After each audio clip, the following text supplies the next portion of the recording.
আসসালামু আলাইকুম। সবাই কেমন আছেন? আশা করি সবাই ভালো আছেন। আমিও আলহামদুলিল্লাহ ভালো আছি। তো আজকে হচ্ছে কলিজার সিঙ্গারা বানাবে মা, তো সেটাই আপনাদের সাথে আজকে শেয়ার করব। সিঙ্গারা তো সবারই কম বেশি খুবই পছন্দের একটা খাবার, আর আমাদের বাসায় তো সিঙ্গারা খুবই পছন্দ করে সবাই। আর তাও যদি হয় নিজের হাতের বানানো সিঙ্গারা, তাহলে তো কথাই নেই। আর স্পেশাল সিঙ্গারা, কলিজার সিঙ্গারা, তাহলে তো মনে করেন খুবই মজা লাগে খেতে। তো কলিজার সিঙ্গারা তো আসলে খুব ভালো লাগে, আর এটা তো আসলে বাইরে কিনতে পাওয়া যায় না, খুবই কম। তো আমাদের এখানে তো পাওয়াই যায় না, তো নিজেরা বানায় খাইলে তাইলে একরকম। আর নিজের বাসার বানানো জিনিস তো আসলে খুব ফ্রেশ, ভালো, মানে মজার জিনিস। তো এই যে এখানে কলিজার সিঙ্গারা বানানোর জন্য মা প্রায় 2 কাপের মতো কলিজা নিছে। 2 কাপে একটু বেশি, প্রায় 3 কাপের মতো। গাছের ক্যাপসিকাম, তারপর পেঁয়াজ, কাঁচামরিচ সব কেটে রাখছি। আর অনেকটা আলু কেটেও অনেকটা আলু দিছে, প্রায় বড় বড় সাইজের 3-4টা আলু দিছে। তো এই যে এখানে পেঁয়াজগুলো মা কলিজাটা রান্না করবে, তো আগে কলিজাটা রান্না করবে, তারপর হচ্ছে আলুগুলো দিয়ে দিবে। তো সেজন্য এই যে বেরেস্তা করে নিছে, তার মধ্যে এই যে মশলা দিয়ে দিছে ভাজা পেঁয়াজের মধ্যে। তো এখানে প্রায় 1 চা চামচ রসুন বাটা দিছে মা, 1 চা চামচ আদা বাটাও দিছে,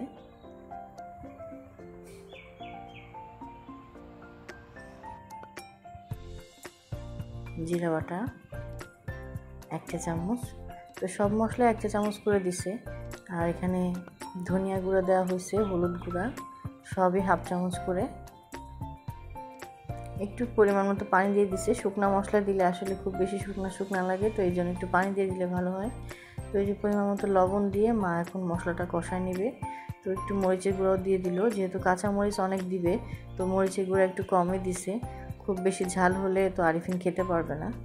তো এই যে একটু কাঁচা পেঁয়াজ দিয়ে দিল, দিয়ে এখন মশলাটা সুন্দর করে কষায় নিচ্ছে। তো মশলাটা কষানোর সময় একটু মশলা কষানোর জন্য পানিও দিয়ে দিল। তো সুন্দর করে মশলাটা কষানো হলে মা হচ্ছে কলিজাগুলো দিয়ে দিল। তো কলিজার সিঙ্গারা কিন্তু খেতে আসলে খুবই মজা লাগে, মানে অনেক মজা লাগে। নর্মাল সিঙ্গারাতেই অনেক স্বাদ, তার মধ্যে যদি হয় কলিজার সিঙ্গারা।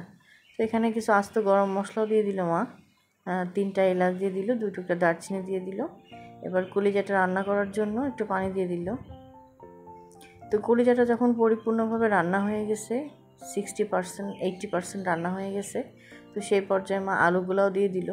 যেহেতু আলুগুলো খুব ছোট ছোট করে কাটা, তো আলুগুলো আসলে সিদ্ধ হতে খুব বেশি সময় লাগবে না। তো এই জন্য হচ্ছে আলুগুলো এখন এই যে কলিজার সঙ্গে কষায় নেবে।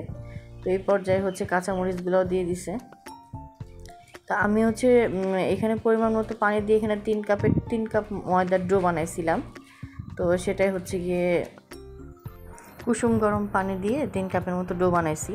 আসলে তখন এত তাড়াহুড়া করে বানানো হয়েছিল ইফতারের আগে, তো এই জন্য ডো বানানোটা আমার শেয়ার করা হয়নি।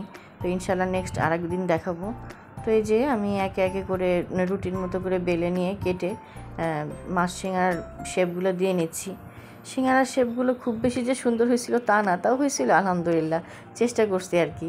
আমি তো খুব বেশি সিঙ্গারা আসলে বাসায় বানাই না, এই জন্য শেপটা খুব ভালো মতো দিতে পারি না, তারপরও চেষ্টা করছি যতটুকু সুন্দর করে দেওয়া যায়। তো এই যে মার পুরটা কিন্তু অনেক সুন্দর হয়েছিল।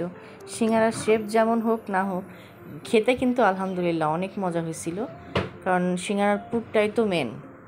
এই যে সিঙ্গারার শেপগুলো একে একে দিয়ে নিচ্ছি, দিয়ে সবগুলো রেডি করতেছে, আর ওদিক দিয়ে মা এক এক করে ভাজতেছে। তো আলহামদুলিল্লাহ বাঁকা হোক সোজা হোক যা হোক হয়েছে, সবগুলো শেপ সুন্দর হয়নি, তারপরে হয়েছে বেশ কয়েকটা অনেক সুন্দর হয়েছে। তো এই যে সুন্দর করে লাল লাল করে ভেজে নিচ্ছে। আরও কতগুলো আমি রেডি করে রাখছি, এগুলো আলহামদুলিল্লাহ অনেক সুন্দর হয়েছিল, আর এগুলো একটু বাঁকা বাঁকা হয়ে গেছিলো। তো যাক, সব কিছু মিলাই সিঙ্গারা সুন্দরই হয়েছে।